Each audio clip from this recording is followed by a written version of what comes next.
Hello friends, आज आपण final अकाउंटचं पुढचं एक एक्झाम्पल पाहणार आहोत. Ganga and Godavari are partners sharing profits and losses equally. त्यांचा रेशो इक्वल दिलेला आहे. स्टॉक 1/4/13 80,000 रुपये दिला आहे. स्टॉक कुठे दाखवतो आपण? ट्रेडिंग अकाउंटला दाखवतो. टी लिवाय तिथे आपण. परचेसेस अँड सेल्स, माल खरेदी केला आणि विक्री केला, मालाची नोंद ट्रेडिंग अकाउंटला होते, टी दाखवला. रिटर्न परचेस किंवा सेल्समधून लेस करतो, तिथे ट्रेडिंग अकाउंट टी म्हणला. कॅरेज असेल, कॅरेज इनवर्ड असेल, ट्रेडिंग अकाउंटला दाखवतो, आणि कॅरेज आउटवर्ड असेल तर मात्र प्रॉफिट अँड लॉसला दाखवतो. पॉवर अँड फ्यूल ट्रेडिंग अकाउंटचाच खर्च आहे, फॅक्टरीचा खर्च आहे. वेजेस ट्रेडिंग अकाउंटचा खर्च आहे. ट्रेड एक्सपेन्सेस याला मी स्टार करून ठेवतो, त्याच्या संदर्भात एक नोट लिहून घ्यायची आहे. ती नोट काय आहे तेही सांगेन. डेटर्स अँड क्रेडिटर्स, डेटर्स हे असेटला येतात आणि क्रेडिटर्स हे लायबिलिटीला येतात.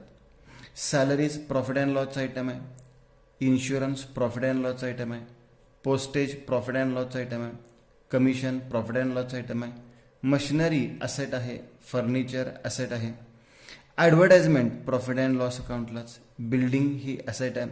ड्रॉइंग्स कॅपिटल अकाउंटला दाखवतो आपण. कॅपिटल अकाउंटला दाखवतो आपण. बँक लोन लायबिलिटी आणि कॅश इन हँड ही काय आहे? ॲसेट आहे. पहिले ॲडजस्टमेंट स्टॉकवर आहे, याची टिकमार्क काय होत नाही आहे. दुसरे ॲडजस्टमेंट डेप्रिसिएशन मशिनरी आणि बिल्डिंगवर आहे. प्लांट अँड मशिनरीला टिकमार्क केली मी, बिल्डिंगला सुद्धा टिकमार्क केली. इन्शुरन्सचे ॲडजस्टमेंट आहे, इन्शुरन्सला एक टिकमार्क केली.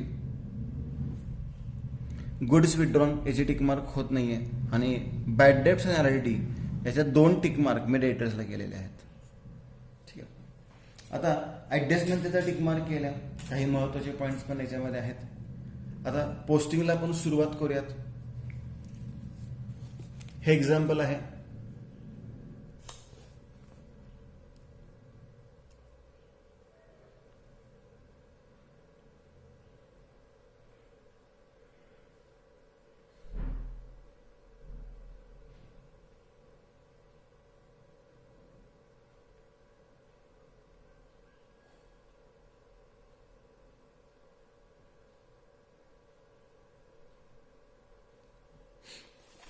आता पोस्टिंगला सुरुवात करूया आपण.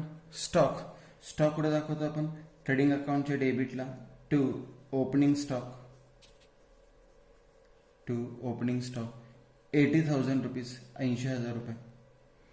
परचेसेस अँड सेल्स डेबिट साईडला टू परचेसेस आणि क्रेडिट साईडला bye cells.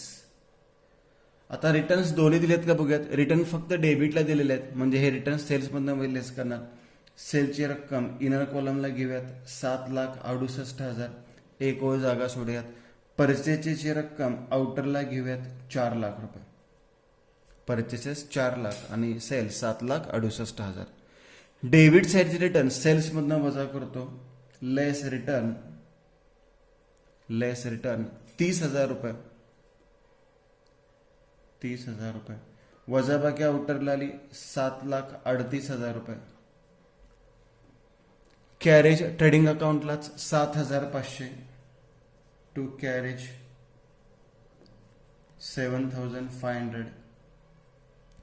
Power and fuel 40,000 trading अकाउंटलाच टू पॉवर अँड फ्यूल 40,000 रुपये. वेजेस ट्रेडिंग अकाउंटलाच 35,000 35,000 टू वेजेस 35,000 रुपये 35,000 रुपीज. ट्रेड एक्सपेन्सेस, आता त्या संदर्भात एक नोट मी महत्वाची तुम्हाला लिहून देणार आहे. बघा काय नोट आहे. Office expenses, general expenses. आता ऑफिस एक्सपेन्सेसचा अर्थ ऑफिस एक्सपेन्सेस फक्त घ्यायचा. ऑफिस सॅलरी असेल तर नाही, किंवा ऑफिस रेंट असेल, ऑफिस इन्शुरन्स असेल तर नाही. ऑफिस एक्सपेन्सेस हा पर्टिक्युलर शब्द असेल तरच. जनरल एक्सपेन्सेस शब्द पाहिजे, जनरल रिझर्व नाही, इतर कुठला आयटम नाही. जनरल एक्सपेन्सेस किंवा सन्ड्री एक्सपेन्सेस. आणि सन्ड्री एक्सपेन्सेस शब्द पाहिजे, सन्ड्री डेटर्स वगैरे असे शब्द नको आहेत. हे 3 आयटम जर दिले असतील उदाहरणामध्ये, लक्षात घ्या, हे 3 आयटम दिले असतील तर आपल्याला माहित आहे हे तिन्ही आयटम ऑफिसशी संबंधित आहेत. म्हणजे याचं पोस्टिंग कुठल्या अकाउंटला करतो आपण? प्रॉफिट अँड लॉस अकाउंटला. बघा हे 3 आयटम कुठले आहेत? प्रॉफिट अँड लॉस अकाउंटचे. आता उदाहरणामध्ये यापैकी कोणताही एक आयटम दिला असेल, कोणताही एक आयटम दिला असेल, एक दिला असेल, दोन्ही दिले असतील, तिन्ही दिले असतील, कुठलाही एक जर आयटम दिला असेल तर ट्रेड एक्सपेन्सेस हे ट्रेडिंग अकाउंटला दाखवतात. तर ट्रेड एक्सपेन्सेस कुठे दाखवतो आपण? ट्रेडिंग अकाउंटला. पुन्हा एकदा लक्षात घ्या, यातला कुठलाही जर आयटम दिला असेल एखादा, कारण की हे दोन्ही एकत्र येऊ शकत नाहीत. ऑफिस, जनरल, सन्ड्री आणि ट्रेड हे एकत्र येऊ शकत नाहीत. हे आयटम प्रॉफिट अँड लॉसचे आहेत. हे तिन्हीपैकी एक जरी आयटम दिला असेल, दोन दिले असेल, तिन्ही दिले असतील, तर ट्रेड एक्सपेन्सेस कुठे दाखवा तुम्ही? ट्रेडिंग अकाउंटला दाखवा. परंतु यापैकी एकही आयटम नसेल, ना ऑफिस एक्सपेन्सेस, ना जनरल एक्सपेन्सेस, ना सन्ड्री एक्सपेन्सेस, म्हणजेच काय? ऑफिस, जनरल, सन्ड्री एक्सपेन्सेस दिले नसतील, म्हणजे एक पण आयटम नाही त्यातला, दिले नसतील, तरच ट्रेड एक्सपेन्सेस ट्रेडिंग अकाउंटला दाखवायचे. सॉरी, प्रॉफिट अँड लॉस अकाउंटला दाखवायचे. तरच ट्रेड एक्सपेन्सेस कुठे दाखवायचे? प्रॉफिट अँड लॉस अकाउंट दाखवायचे. परत एकदा लक्ष द्या, ऑफिस एक्सपेन्सेस, जनरल एक्सपेन्सेस किंवा सन्ड्री एक्सपेन्सेस दिले नसतील, यातला कुठलाच आयटम दिला नसेल, तरच ट्रेड एक्सपेन्सेस कुठे दाखवा? प्रॉफिट अँड लॉस अकाउंटला दाखवा. आणि जर यापैकी एक जर आयटम दिला असेल तर हा प्रॉफिट अँड लॉस येणार आणि ट्रेड एक्सपेन्सेस कुठे येणार? ट्रेडिंग अकाउंटला. चेक करा, आपण एक्झाम्पल मग चेक केलेलं होतं. इथे कुठे आपल्याला ऑफिस, जनरल किंवा सन्ड्री एक्सपेन्सेस दिले नाहीत, एकही आयटम दिला नाहीये, मग ट्रेड एक्सपेन्सेस आपण कुठल्या अकाउंटला दाखवायचं आहे? प्रॉफिट अँड लॉस अकाउंटला. पण प्रॉफिट अँड लॉस अकाउंट दाखवण्यापूर्वी आपण पहिल्या 3 वही जागा सोडतो नेहमी. मला to trade expenses, to trade expenses किती रुपये आहेत? 8,000 रुपये, 8,000 रुपीज. यानंतर आहेत डेटर्स आणि क्रेडिटर्स. डेटर्स माहिती आपल्याला ॲसेटला आणि क्रेडिटर्स लायबिलिटी साईडला. मग डेटर्स ॲसेटला दाखवूयात. एक साधारण 7 ते 8 वही जागा सोडतोय मी नेहमीप्रमाणे. डेटर्स इनर कॉलमला घेतो 80,000 आणि याला 2 टिक मार्क आहेत, म्हणजे पहिली एक वही जागा सोडूयात, नंतर 2 वही जागा सोडूयात. लायबिलिटी साईडला क्रेडिटर्स लिहूयात, पण त्या आउटरला घेऊ शकतो आपण क्रेडिटर्स 60,000, याच्यावर कुठली ॲडजस्टमेंट नाही. सॅलरीज, इन्शुरन्स, पोस्टेज, कमिशन चारही प्रॉफिट अँड लॉसचे आयटम आहेत. सॅलरीज 72,000 प्रॉफिट अँड लॉस अकाउंटच्या डेबिटला. टू सॅलरीज सुरुवातीला देतो आपण, सॅलरीज पहिल्यांदा असते, आउटरलाच 72,000. इन्शुरन्स 6,000 रुपये. टू इन्शुरन्स टिकमार्क आहे त्याला, इनर कॉलमला घेऊयात 6,000 रुपये, एक व जागा सोडा. पोस्टेज 3,000 रुपये. टू पोस्टेज आउटरला घेऊयात 3,000 रुपये, प्रॉफिट अँड लॉसचाच आयटम आहे. कमिशन, आता कमिशन डेबिटला सुद्धा आहे आणि क्रेडिटला सुद्धा आहे. याचा अर्थ डेबिटचे आयटम डेबिटला आणि क्रेडिटचे आयटम क्रेडिट साईडला. मला टू कमिशन डेबिटची डेबिट साईडला लिहितो, किती आहेत कमिशन? 8,000 रुपये. आणि क्रेडिट साईडचे कमिशन आहे ते क्रेडिट साईडला 3 वही सोडून बाय कमिशन 12,000 रुपये. बघा, डेबिटचं कमिशन डेबिटला, क्रेडिटचं क्रेडिटला. प्लांट अँड मशिनरी आणि फर्निचर दोन्ही ॲसेट आहेत. Plant and machinery fixed asset आहे पहिल्याच वहीला. प्लांट अँड मशिनरी इनर कॉलमला घेतो, त्याच्यावर ॲडजस्टमेंट आहे 2 लाख रुपये आणि एक वर जागा सोडूयात. फर्निचर 80,000 रुपये. या फर्निचरवर कुठली ॲडजस्टमेंट नाही आहे, आउटरला घेऊयात फर्निचर 80,000 रुपये. ॲडव्हर्टाइजमेंट हा आयटम प्रॉफिट अँड लॉस अकाउंटला येणार आहे 15,000 रुपये. टू ॲडव्हर्टाइजमेंट 15,000 रुपये. बिल्डिंग ॲसेटला 4 लाख रुपये, फिक्स्ड ॲसेट आहे, सुरुवातीलाच घ्या. बिल्डिंग त्याच्यावर ॲडजस्टमेंट आहे, इनर कॉलमला घेतले 4 लाख, एक ओळ जागा सोडली. ड्रॉइंग्स कॅपिटलमधून लेस करतो, पण आपण कॅपिटल अकाउंट तयार केलं आहे, मग कॅपिटल अकाउंटच्या डेबिटला दाखवूयात. टू ड्रॉइंग्स 8,000 आणि 10,000 रुपये. कॅपिटल अकाउंटच्या क्रेडिट साईडला बाय बॅलन्स ब्रॉड डाऊन 2,50,000 आणि 2,50,000. रेशोही त्यांनी इक्वलच सांगितलं, कॅपिटल सुद्धा इक्वलच दिलं. 12% बँक लोन टेकन, क्रेडिट साईडचा आयटम आहे, लायबिलिटी साईडला येणार आहे. 12% बँक लोन आणि इथं तारीख दिलेली आहे किंवा टक्केवारी दिलेली आहे, म्हणजे ही हिडन ऍडजस्टमेंट झाली, त्याला एक टिक मार्क करून ठेवा आणि इनर कॉलमला घ्यायचे 1,50,000 आणि एक ओळ जागा सोडायची. आणि कॅश इन हँड ॲसेट साईडला येणार, कॅश इन हँड 7,500. या पद्धतीने आपण ट्रायल बॅलन्सचं पोस्टिंग केलं.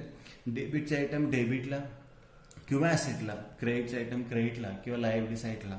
डेबिटचा आयटम क्रेडिटला गेलं तर मायनस करा, क्रेडिटचा आयटम डेबिटला गेला तर मायनस करा. हा साधा सिंपल नियम तुम्हाला मी सुरुवातीला सांगितलेला आहे. आता ऍडजस्टमेंटला सुरुवात करूयात. सिंपल ऍडजस्टमेंट आहेत. पहिले ऍडजस्टमेंट आहे क्लोजिंग स्टॉक. दोन व्हॅल्यूज दिले असतील, 1,00,000 आणि 1,20,000. त्यापैकी जी कमी असते ती घेतो, म्हणजे आपण किती घेणार आहे, 1,00,000 रुपये. कुठे दाखवतो आपण क्लोजिंग स्टॉक, ट्रेडिंग अकाउंटच्या क्रेडिट साईडला. By closing stock, by closing stock 1,00,000 रुपये. आणि दुसरा इफेक्ट बॅलन्स शीटच्या ॲसेटला क्लोजिंग स्टॉक 1,00,000 रुपये. बॅलन्स शीटच्या ॲसेटला क्लोजिंग स्टॉक 1,00,000 रुपये. दुसरे ऍडजस्टमेंट आहे डेप्रिसिएशन. डेप्रिसिएशन नेहमी ॲसेटमधून लेस करतो. प्लांट अँड मशिनरी आणि बिल्डिंग 20% आणि 10%. पहिली प्लांट अँड मशिनरी आहे, प्लांट अँड मशिनरीमधून 20% लेस करा, लेस डीईपी 20%. 2,00,000चा 20% 40,000, राहिले 1,60,000. बिल्डिंगमधून लेस करा, लेस डीईपी 10%. 4,00,000चा 10% 40,000, राहिले आउटरला 3,60,000. पहिला इफेक्ट काय केला आपण, ॲसेटमधून लेस केला. दुसरा इफेक्ट कुठे दाखवतो आपण, प्रॉफिट अँड लॉस अकाउंटच्या डेबिटला. To depreciation on plant and machinery,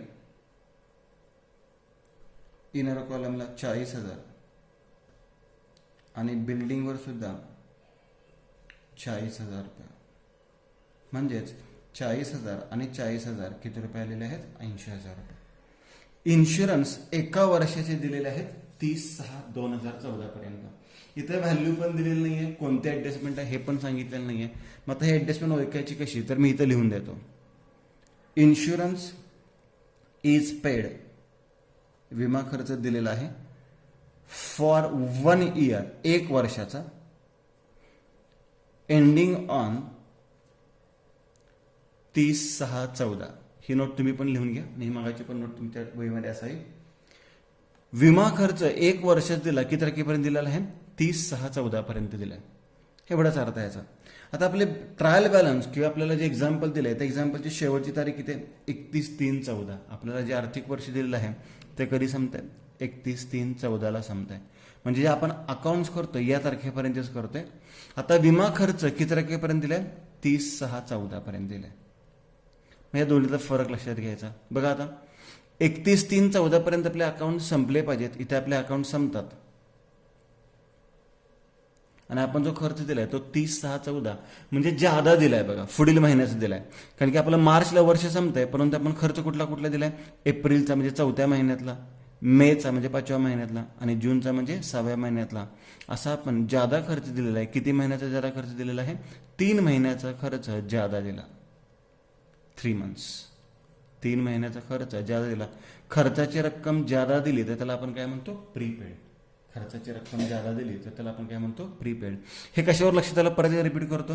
आपलं आर्थिक वर्ष संपतंय 31/3/14, आपण खर्च दिलाय 30/6/14, म्हणजे ज्यादा पुढील खर्च दिलाय आपण. ज्यादा किती महिन्याचा खर्च दिलेला आहे, तर 31/3/14 पासून 30/6/14 पर्यंत 3 महिने होतात. मग 3 महिन्याचा ज्यादा खर्च दिला त्याला आपण काय म्हणतो, प्रीपेड. म्हणजे ऍडजस्टमेंट तर का आली. आता प्रीपेडचे 2 इफेक्ट, आउटस्टँडिंग नेहमी ऍड करतो, प्रीपेड काय करतो, लेस. आउटस्टँडिंग एक्सपेन्सेस लायबिलिटीला असतात, प्रीपेड एक्सपेन्सेस कुठे येतात, ॲसेटला.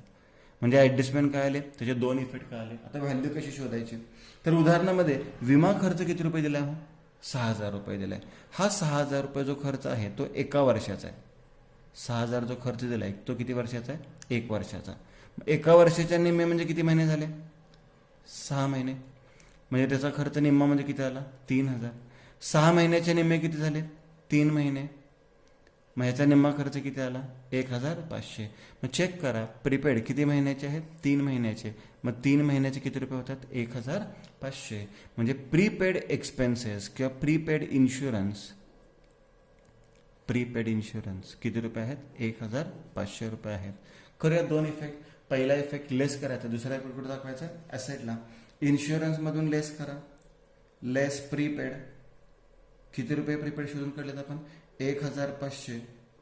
राहिल्या आउटरला 4500. आणि दुसरा इफेक्ट कुठे दाखवतो आपण बॅलन्स शीटच्या ॲसेटला. प्रीपेड इन्शुरन्स 1500 रुपये. प्रीपेड इन्शुरन्स 1500 रुपये. यानंतरचे ॲडजस्टमेंट आहे goods withdrawn bye Ganga. Ganga म्हणजे कोण आहे partner for her personal use. जेव्हा जेव्हा पर्सनल यूज शब्द येतो तेव्हा त्याला ड्रॉइंग्स आपण म्हणतो, हे लक्षात ठेवा. किती रुपयाचा माल घेतलेला आहे 10,000 during the year wear not recorded in the books. पुस्तकात नोंद केलेलं नाही म्हणजे आपल्याला करायचे. बरेच विद्यार्थी नॉट रेकॉर्डेड म्हटल्यानंतर या ॲडजस्टमेंटचा विचार करत नाही. Not recorded in the books म्हणजे नोंद केलेली नाही, तुम्ही नोंद करायची आहे त्याची. सिंपल आहे. मालाची नोंद आपण कोणत्या अकाउंटला करतो लक्षात घ्या. मालाची नोंद आपण कुठल्या अकाउंटला करतो ट्रेडिंग अकाउंटला. व्यवसायात माल आला तर डेबिट साईडला, व्यवसायातून माल गेला क्रेडिट साईडला. भागीदाराने व्यवसायातून माल घेऊन गेलेला आहे म्हणजे व्यवसायातून माल जाणार ट्रेडिंग अकाउंटच्या क्रेडिट साईडला. By goods taken by Ganga for personal use. By goods taken by Ganga for personal use कंसामध्ये त्याला आपण काय म्हणूयात ड्रॉइंग्स. किती रुपयाचा माल गंगा यांनी व्यवसायातून नेलेला आहे 10,000 रुपयाचा 10,000 रुपीज. पहिला इफेक्ट ट्रेडिंग अकाउंटच्या क्रेडिट साईडला. आणि ड्रॉइंग्स पुढे दाखवतो आपण कॅपिटल अकाउंटच्या डेबिटला. टू ड्रॉइंग्स 10,000 गंगाने नेलेला आहे फक्त, गोदावरी कॉलममध्ये काहीच नाही. आणि शेवटचे adjustment provide ₹10,000 as bad debts. आणि आरडीडी मेंटेन करायचं आहे 5%. बॅड डेट्स असू देत आरडीडी असू देत आपण डेटसमधून लेस करतो, प्रॉफिट अँड लॉस अकाउंटच्या डेबिटला दाखवतो. परंतु पहिल्यांदा बॅड डेट्स लेस करायचे. अमाऊंट असते ते पहिल्यांदा घ्यायची, टक्केवारी नंतर घ्यायची. मग बॅड डेट्स 10,000 रुपये. डेटसमधून काय करूयात लेस बॅड डेट्स 10,000 रुपये. वजाबाकी शिल्लक राहिली इनर कॉलमलाच 70,000 रुपये. पहिला इफेक्ट लेस फ्रॉम डेटर. दुसरा इफेक्ट कुठे दाखवतो प्रॉफिट अँड लॉस अकाउंटच्या डेबिटला. याला न्यू शब्द आपण लिहितो टू न्यू बॅड डेट्स.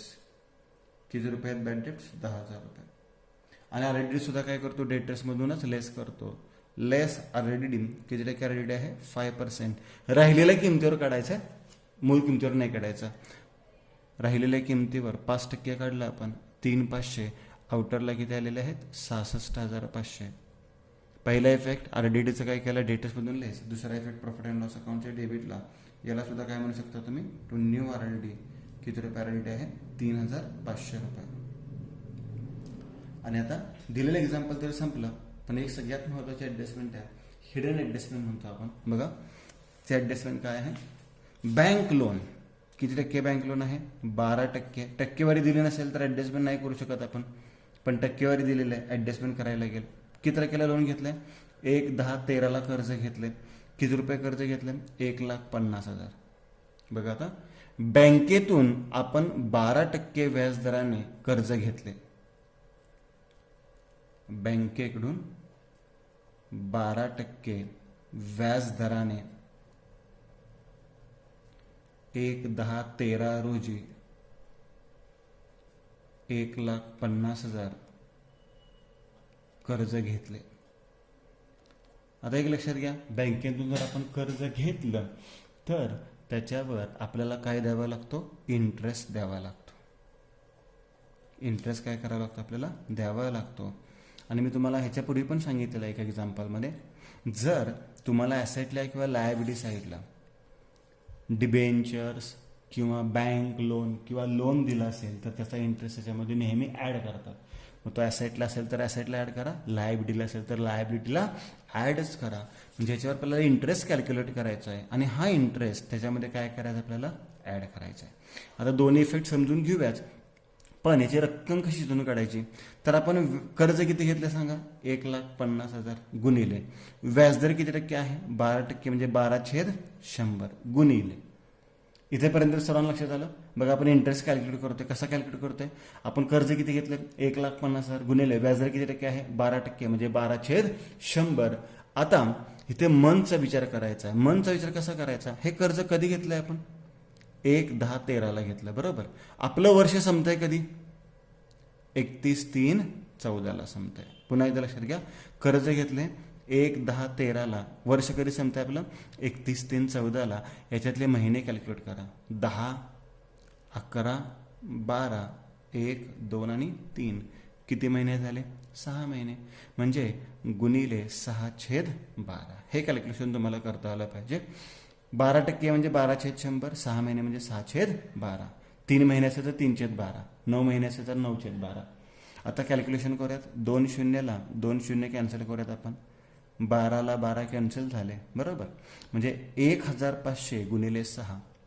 15 15, 15 2 30, 15 3 45, 15 4 60, 15 5 75, 15 6 90 आणि 2 शून्य आहे असेच.